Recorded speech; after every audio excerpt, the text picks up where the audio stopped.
Hello and welcome to the History of Japan podcast, episode 500, the 500th episode. Well, here we are at long last. I started this podcast, if memory serves, in the spring of 2013, so I've been doing this now for a little over 10 years at this point.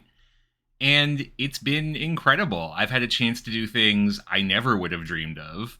I had a student stop me in the hallway during the start of school this week and ask me about the Netflix show I was on. It's just wild, honestly. I think the big thing I want to say before we get into anything else is just thank you. I really enjoy doing this. I really enjoy hearing from all of you. Even when I don't respond to messages, just because I do get a lot of them, it really means a lot every single one I get. Thank you for listening. Thank you especially to those of you who are or have donated over the course of the years. It's just incredible, and it's really cool that I've had a chance to do this. So again, thank you all, and without further ado, let's get into it. First, from listener and patron Sam, how were the English translations of Kazoku titles established? Like, for example, we call him Prince Konoe Fumimaro, but who decided that Koshaku meant prince and not duke or count or something else? So as I understand it, it was primarily Ito Hirobumi who was behind this whole system. Specifically, he is usually credited as the primary drafter of the 1884 law, which laid out the basic rules behind Japan's peerage system, which would continue to exist all the way to 1947, when the US imposed constitution scrapped that whole system. And really, it kind of had to be Ito, because by 1884, work is already underway, as we know, drafting Japan's imperial constitution, which would govern the country again until the US occupation.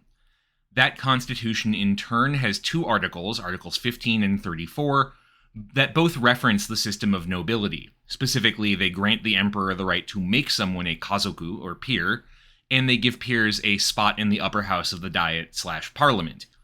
So any law on how the peerage worked had to be compatible, so to speak, with the constitution Ito was working on. As for the translations, I couldn't find a definitive answer here, but I'm pretty sure it was Ito in combination with some of his Western advisors. Ito himself was a man with pretty unbounded enthusiasm for Western history and culture, and he had lived in the UK in the 1860s, after being forced to flee his native Choshu for his involvement in the Loyalist movement. So far as I know, though this is a little bit outside of my expertise, there's never been any work going through Ito's papers and looking specifically at the process of drafting the peerage law, but I would assume his time in both the United Kingdom and then in Germany in the early 1880s had familiarized him with the basics of Western-style aristocracies. I do want to note as an aside that titles of nobility did exist in Japan before 1884. Shortly after the Meiji Restoration, the imperial court began to hand out peerage titles. It's just that the 1884 law systematizes what those titles were, where in the past they were based on interpretations of traditional imperial court precedent. So the law is also what established that translation system, the terms being prince/koshaku, marquess/koshaku, which is a different ko in this case, count/hakushaku, viscount/shishaku, and baron/danshaku. The shaku in all those instances is an older character which is derived from Chinese, which connotes nobility, but it also refers to a type of early Chinese bronze vessel. I'm not really sure where the etymology comes from. Anyway, that's the closest I can get you to an answer. Hopefully it's helpful. From listener Jason, you'd mentioned in episodes in the past that Japan's response related to the events of the 1991 Persian Gulf War was thought of as lackluster and is now considered something of a national embarrassment by many citizens. So are you following how Japan has responded to Russia's invasion of Ukraine? Do Japanese people think their country has responded appropriately, too little, too much, just right, to this larger crisis, and how is the discourse about it different than 1991? So if you take a look at the news, you'll see that Japan has expressed pretty vocal support for Ukraine for a pretty straightforward reason.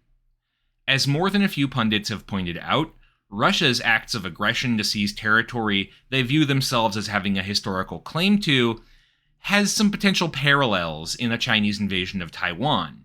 If Russia's war in Ukraine goes well, there's definitely an argument that it could embolden the government of Xi Jinping in Beijing to follow suit. Those fears have been deepened by growing China-Russia ties since the start of the war. One of the ways Russia is trying to make up from being cut off from Europe and American markets is to trade more heavily with China, and the People's Republic of China is notably one of the only major powers that has not yet condemned Russia's actions. Japan's support for Ukraine has been limited at this point to imposing sanctions upon Russia and offering humanitarian aid for Ukrainians. The JSDF has not, for example, offered training or weapons to Ukraine. That approach seems to have pretty broad support. Polls from last year suggest over 80% approval of sanctions on Russia, for example, and I haven't seen anything which suggested there's been a shift in opinion on that subject since. So broadly, there is support for pro-Ukrainian policies in Japan, and it's not really hard to see why. The narrative of the great empire attacking a smaller, independent democracy is a pretty powerful one, not to mention news of Russia's various atrocities committed in occupied areas. And no, weird tankies and Russia apologists, I'm not interested in hearing your takes about how Russia is secretly the good guy in all of this. Feel free to scream into the void somewhere else. Anyway, I think all of this gets into a big difference between 1991 and 2022. Kuwait is certainly important to the world's oil economy, but Iraq is of course not in Japan's neighborhood. Russia both is a neighbor and is very friendly with a country that is commonly perceived as a direct military threat to Japan's own security. As to whether I think the Japanese government has done enough, I don't know that I'm really in a position to comment because I don't live there and I'm not a Japanese citizen. I will say that as an American who does believe very strongly in the US-Japan alliance, I'm glad to see good security coordination with one of our most important allies.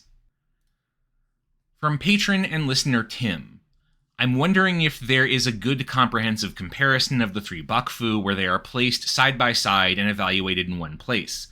Also, as an aside, is there a good book on the Russo-Japanese War in English? I've looked, but I can't seem to find one readily.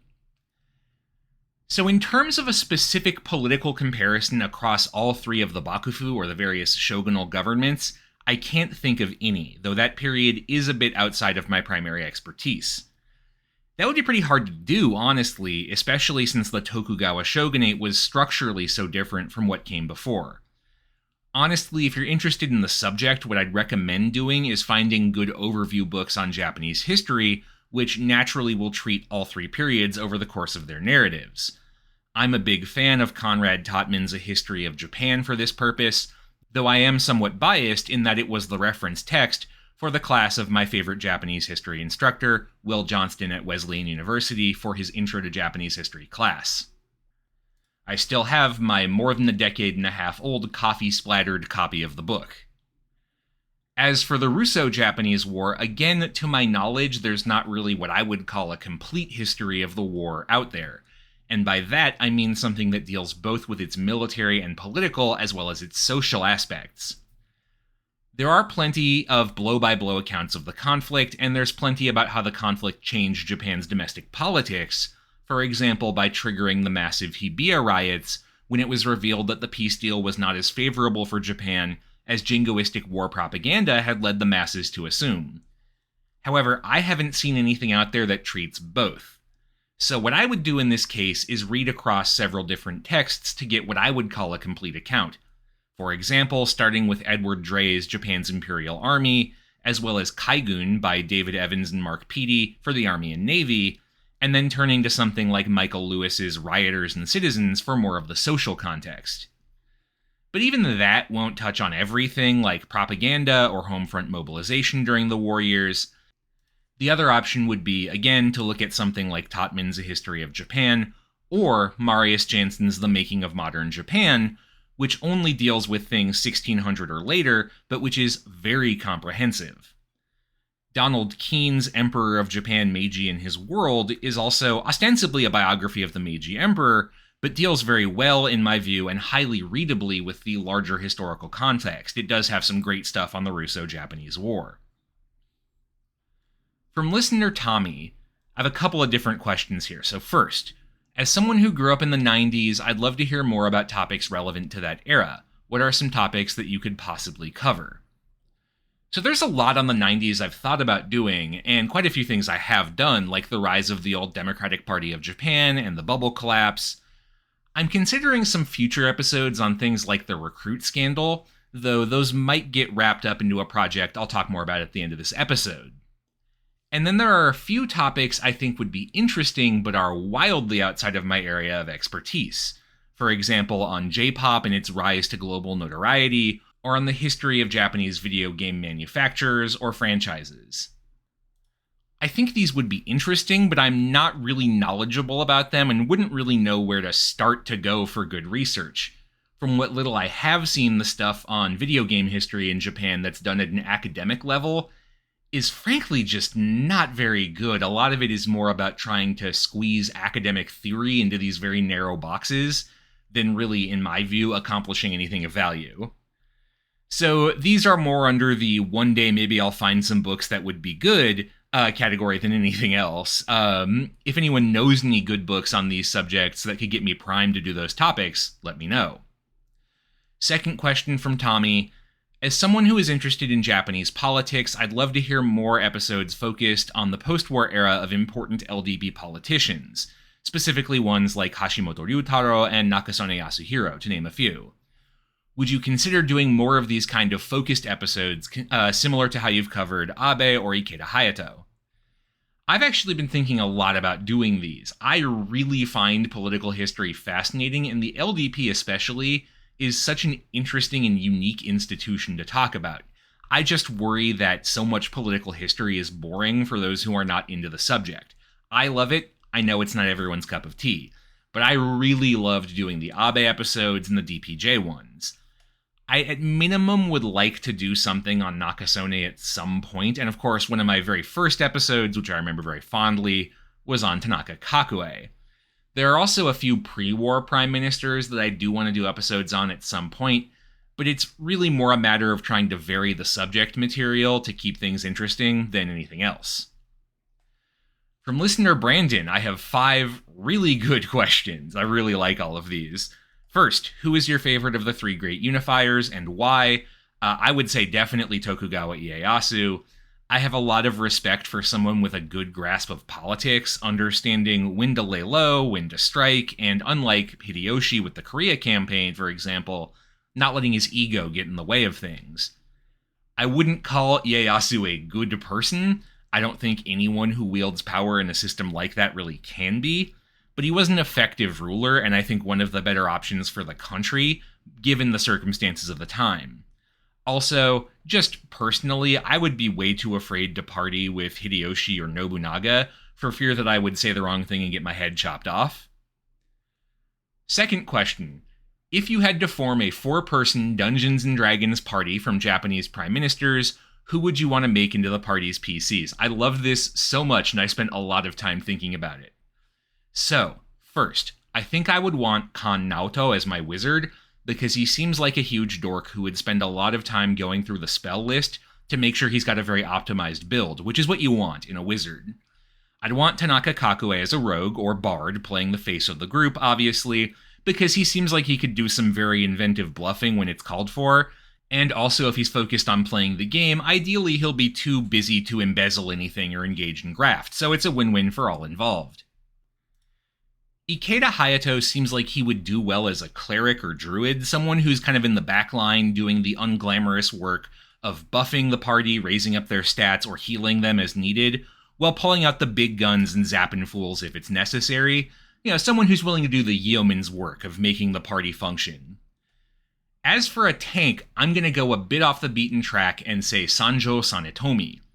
When he was young during the final years of the shogunate, he flung himself into court politics to the point of getting exiled, despite being from a pretty minor family in terms of the politics of the time, and that's the kind of energy you want in someone who's going to be your fighter or paladin or barbarian. If he'd ever made prime minister, I would have said Itagaki Taisuke, since he did literally tank a knife to the chest at one point, but sadly for him, he didn't make the cut, so to speak. Another good question from Brandon. Why has Japan lagged behind other industrialized nations when it comes to gay rights, such as legalizing gay marriage? So this is a very big and very hard question, And honestly, I think it would make for a good episode in its own right at some point. Very briefly, and this is just my view, so take it for what it's worth, generally, LGBTQ rights are a left-wing issue in global politics, and as we know, the Japanese political left is, and more or less has been, in shambles since the 60s or 70s. It's true that the LDP is not generally socially conservative in an anti-queer sense, or at least the mainstream of the party is not, but it also doesn't draw its political support from areas of society associated with queer rights, like the cities, for example, because of how gerrymandered the national diet is. If you compare this to, for example, the Democratic Party in the United States, I think the difference is pretty clear. The Democrats draw from queer and queer-adjacent constituencies in big cities, and so are incentivized to support queer-friendly laws. That's why you've seen this big sea change over the past few decades, as queer movements start getting organized within the Democratic Party itself, and the party has begun to position itself as a defender of LGBTQ rights. Comparatively, groups like the Log Cabin Republicans, remember them, never really took off in the GOP because the Republican Party doesn't rely on those votes to win elections. There are other reasons as well, of course, but for my money, I look at where the governing party gets its support when I try and think about why its politics are the way they are. Next question. Do you think to some degree Queen Himiko existed, or is she really just a legend, or largely a legend? So personally, I've always been inclined towards the legends usually have some basis in reality analysis, but that is more a matter of kind of personal interpretation. I have a hard time explaining where legends come from otherwise than it does concrete evidence. I would suspect there is something there, but something in this case would probably be just a female ruler who was associated with religious power and divination. This broadly fits with what we know of early Japanese religion, where women had prominent roles, something you see maintained in the position of the Miko/Shrine Maiden today, and would explain all the stuff about Himiko having sorceress powers. But barring some pretty big archaeological finds, I'll doubt we'll ever know for sure. And the final question from Brandon, what is a more off-the-beaten-path area of Japan that doesn't get enough attention to its great stories and culture, in your opinion? I would absolutely say Hokkaido. I lived there back in 2009, I loved it to pieces, I've always wanted to go back, and hopefully I will soon. Hakodate remains one of my favorite cities on the planet, and honestly I like Sapporo even if people knock it as just a lesser version of Tokyo. There's a lot of natural beauty, some really great history, some really cool Meiji-era architecture, and some killer food. Oh, soup curry, so good. And to top it off, unlike the rest of Japan, it's not like wading through an armpit if you go in the summer. The weather is pretty similar to the Pacific Northwest. It's warm but reasonably dry. Special mention too to Shikoku, especially Tokushima. One of my very first Japanese friends lived out there and housed me and two of my friends during our first trip to Japan, and I'll always remember that trip and that place really fondly. Shout out to the Nishikawa family who did us a real solid and showed us an absolutely incredible time. From listener Samuel, you've talked a lot about various heads of state throughout history and how they were just nominal rulers who didn't wield actual power. How aware were these rulers of this? Did the Kamakura emperors realize their role had been decreased? Did the Minamoto/Tokugawa shoguns with overly strong advisors resent them? So it's hard to know this specifically because we don't have a lot in the way of, say, diaries from powerful people in various periods. Texts like diaries were usually kept secret within families and passed down internally, and are therefore largely lost. The few we do have are the ones that survived and were uncovered somewhat serendipitously by researchers in later periods. That said, I have a hard time imagining someone being unaware of being puppeteered in that way, and there is evidence to suggest it was even obvious to those who were outside the direct halls of power. For example, we have the tale of Lady Nijo, subject of episode 454 and an imperial consort. After she left Kyoto under somewhat ignominious circumstances in the late 1200s, she made her way to Kamakura, among other places, and there saw one of the new puppet shoguns, who was 12, being installed where the previous one retired at the ripe old age of 25. She was savvy enough to see as this was happening how these puppet shoguns were being manipulated by the Hojo family to, in her view, the detriment of the grandeur of the imperial court. And it was obvious to her as someone who had just come to the city. It's hard to imagine many people closer to what was going on missing it.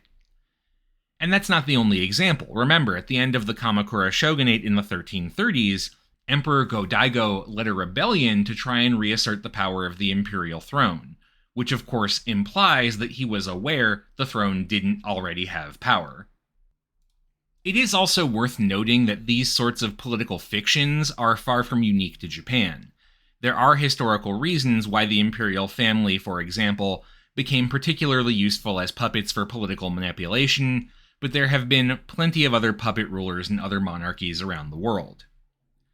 Another question from Samuel: is there a consensus on whether or not the imperial regalia still exist?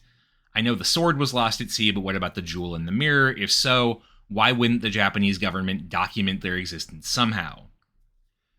So, to the best of my knowledge, nobody has ever really delved into this too deeply, probably because if you want to work on anything even remotely related to the emperor or the imperial family, annoying the imperial household agency is not a good idea.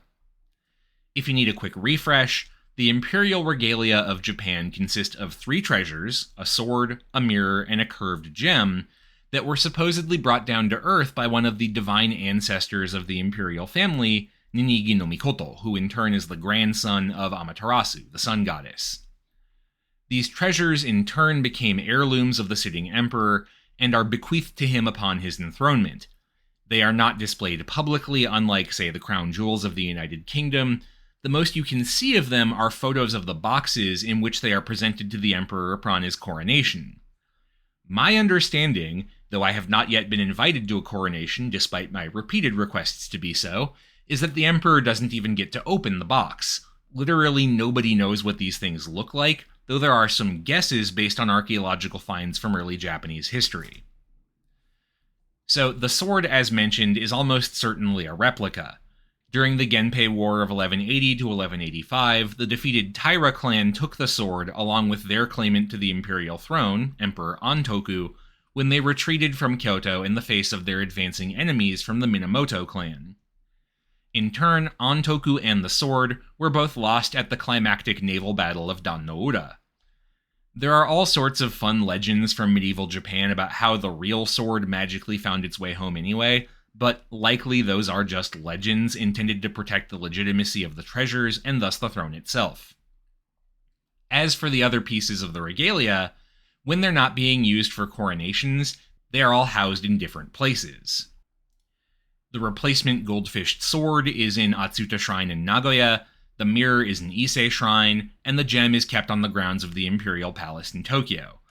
But again, none of them are publicly displayed, the idea being, I suppose, to protect the mythology around the items themselves.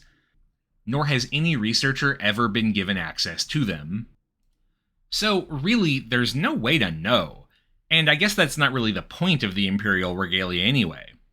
The whole idea of their power comes from their antiquity and their mystery, from the tradition of it all, and actually sneaking a peek, finding out whether or not they exist, would kind of break the spell. So I doubt we'll ever know, and again, nobody really wants to hack off the Imperial Household Agency by diving in too deeply.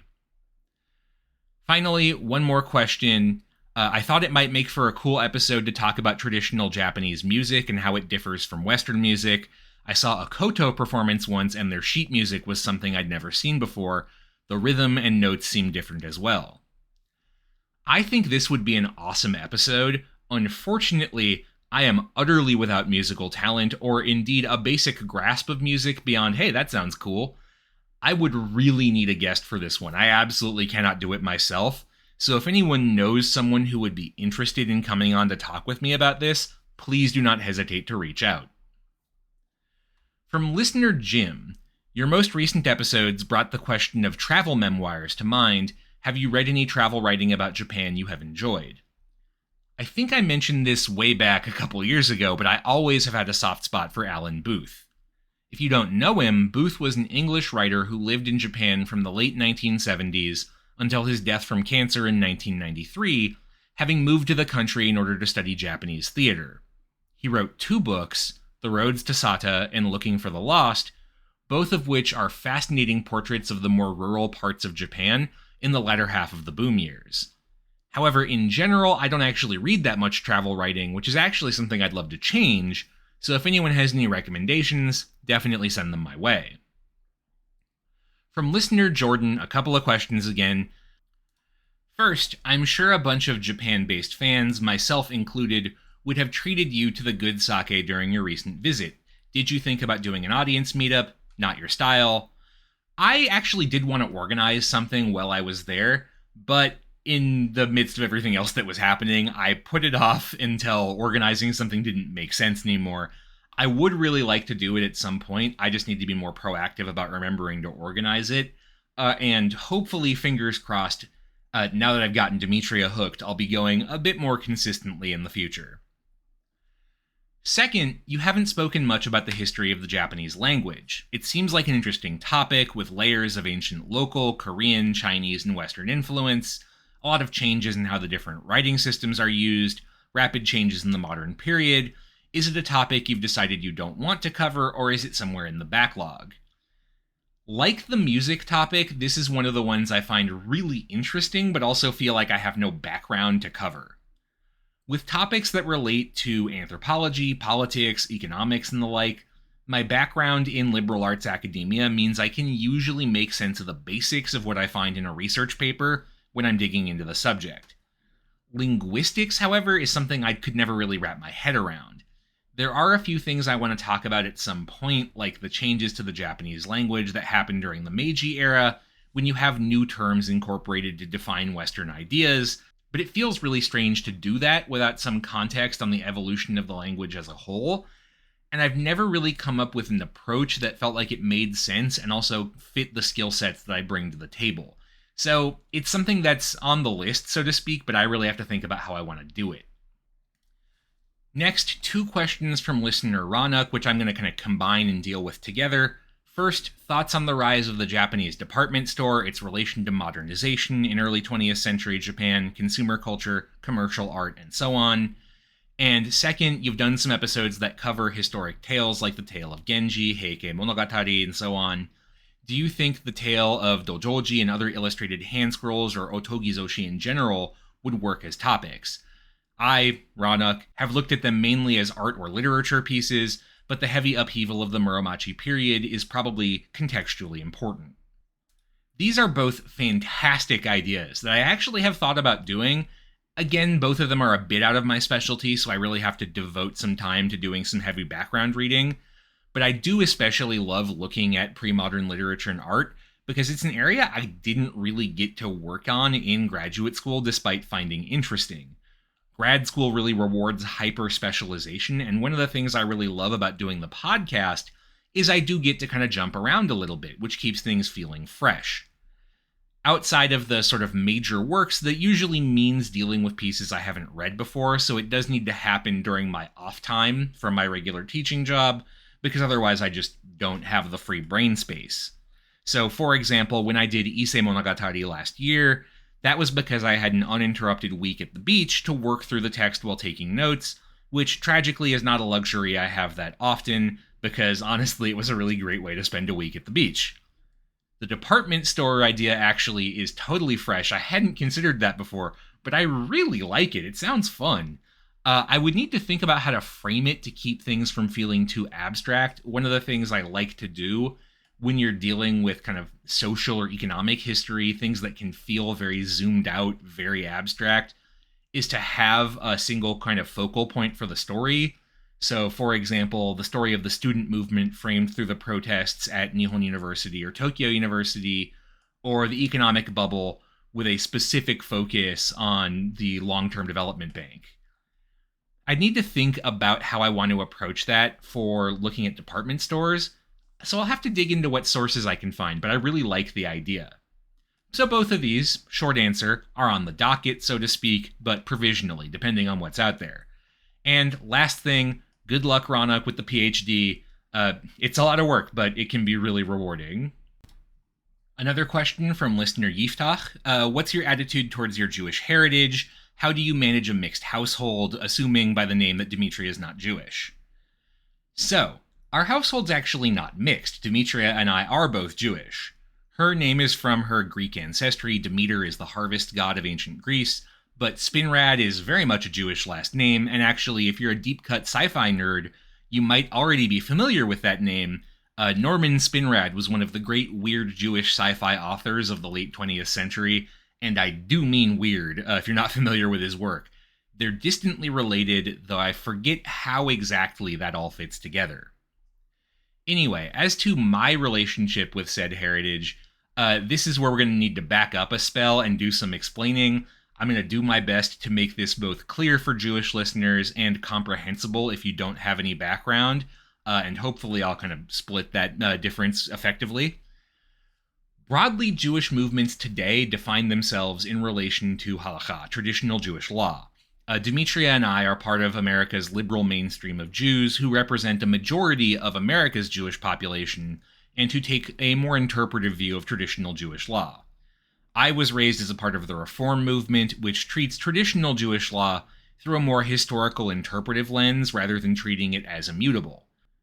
Other movements have different interpretations. For example, many of my friends growing up were conservative Jews who take a more traditional reading of halakha but try to interpret it in ways that are favorable to living in a modern pluralistic society. Then there's the Orthodox movement, which takes a, more orthodox view of how to interpret Jewish law. In the United States, those are the big three, so to speak, but that's just in the United States. Reform, for example, is not that big in Europe because it was very associated with the German Jewish community before World War II and was brought to America by German Jewish immigrants. The European branch of the Reform movement was largely wiped out in the Holocaust. So, since I'm a Reform Jew, my view of Jewish tradition is a lot less literalist than other branches of Judaism. I treat issues of Torah far more interpretively than my counterparts in other movements, as part of a historical evolution of ideas about what it means to be Jewish, rather than a hard and fast set of rules. For example, I don't follow the same standards around Shabbat, the Sabbath, the day of rest, as an Orthodox Jew usually would. I do use technology, I drive a car, where an Orthodox Jew generally wouldn't do those things. But I take the day off completely from all work and do something restful and fun instead. I also like to engage in the ritual of Judaism more so than Demetria does, which is actually something I came to largely because of my study of Confucianism, interestingly enough. Confucius, I think, makes some really good points about how ritual is much more this worldly than we give it credit for. It's a way of expressing ideas about how the world should work through how we act. And I really like that as a way of interpreting the ritual side of Judaism. For example, the Jewish New Year is coming up. I personally don't literally believe that God is writing our fates for the coming year and sealing them on Yom Kippur, but I see the value in a ritual reminding us to make amends for mistakes of the previous year and renew our resolve to be better people in the coming one. That said, my interpretations are not the only ones, and certainly they are not the only valid ones. I wouldn't claim that they are somehow right. Demetria, for example, treats Judaism as more of a cultural and ethical inheritance. I've heard it said that there are as many different ways to be Jewish as there are Jews, and to be frank, I think that's one of my favorite things about Judaism. One of the things I do at work, actually, is help to run a community for Jewish students and faculty, and discussing our different ideas about what Judaism is and what it means to be Jewish has always been really rewarding. I personally have become a very firm believer in the definition preferred by the Rabbi Mordecai Kaplan, the foundational figure of the Reconstructionist branch of Judaism, who called Judaism the evolving civilization of the Jewish people. There's a lot of complexity in what that means, and it goes well beyond what most people think of as purely religious, into the worlds of politics, culture, and elsewhere. Regardless, Jewish history encourages debate and discussion about how to interpret ideas, and that valuing of intelligence combined with an emphasis on respect even when we disagree with people is another one of the things I really love about being Jewish. So hopefully that gives some sense of how I relate to being Jewish. Now, finally, we've reached the end of our questions, and I want to close today with a very special announcement about the future of the podcast. If you're a patron, you've already heard this from me, but for the rest of you, this is new. So it's pretty wild to think that I have been working on this podcast for, at this point, over 10 years, and been producing an episode a week more or less every week over the entire time period. That has been a wild ride, and I have enjoyed it a lot, but there are a few things I want to take another crack at. Chief among them are actually the earliest episodes of this podcast, the 20-ish episodes I used to provide a basic overview of Japanese history. The goal of that overview was, of course, to give a basic framework for us to then jump around with all of the subsequent 480-ish episodes. But of course, these were also my very first episodes, and the production quality is rough. Or at least, that's what I'm told. I am horrified at the prospect of re-listening to some of those personally. I actually really don't like listening to my own voice, which, yes, is ironic and funny given the context. These early background episodes are also far and away some of the most downloaded episodes in the entire backlog, which is really saying something at this point.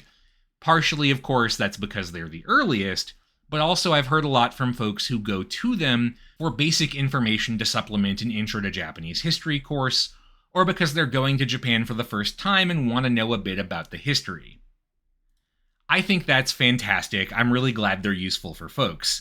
But 10 years on, I am A, much better, at least in my opinion, at the audio side of things and just generally making good content, and B, much more knowledgeable about Japanese history because thanks to you all, I have read far and wide about subjects I never would have touched in graduate school because they are way too far outside what was my specialty.